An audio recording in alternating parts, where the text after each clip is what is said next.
Hi, my name is Dave Young with the Visceral Art Training Group. When you think about the word dependability, you think about something you can count on. If you put all these packages from manufacturers using pepper spray, they're all going to use the same buzzwords: safe, dependable, consistency, stop the threat, make the bad guy run the other way. You know, in certain situations you might get that result.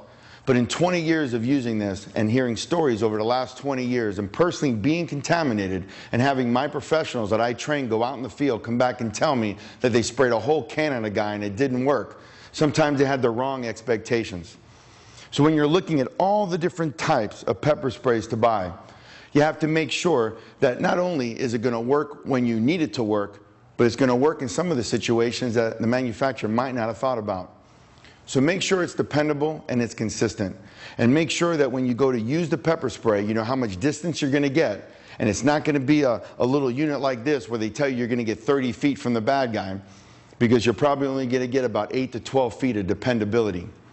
So make sure the pepper spray you're using, you understand how it works, the distance, how it deploys.